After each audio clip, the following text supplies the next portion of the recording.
Today we're going to start brainstorming your story with a technique that really is a staple for screenwriters. And it's a lifesaver when you have to come up with a whole story overnight, which you sometimes do in Hollywood when you're called up for a job. So get yourself a pack of index cards. You can also use Post-its, and sometimes people use different colors of Post-its to designate different subplots. But let's keep it simple today. Just blank white cards will do.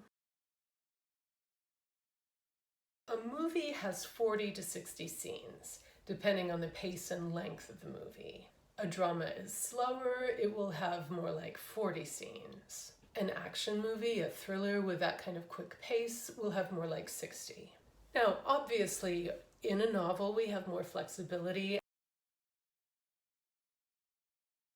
But for me, the chapter count is roughly the same, 40 to 60 chapters in a book. So count yourself out 40 to 60 index cards, and you're holding your book in your hands. Isn't that satisfying? Now all you have to do is fill them. But that's actually a lot easier than you think, because you already know tons of scenes that you want in this book. Of course you do, or you wouldn't be thinking of writing a book to begin with. Write down all the scenes you know about your story. Just one line per card, and it can be simple as hero and heroine meet, the detective gets called into a case, the first murder, their first kiss, shark swims into the harbor and eats someone. Once you start putting the scenes you know down on the cards, lots of other scenes are going to occur to you. You don't have to put them in order yet. We're just brainstorming right now. We'll get to the order of it shortly. What we're going to be doing is putting these cards up on a structure grid, like this. But right now, just make the cards. And if you want to spread them out on the table or on the floor or stick them on the wall, of course, play.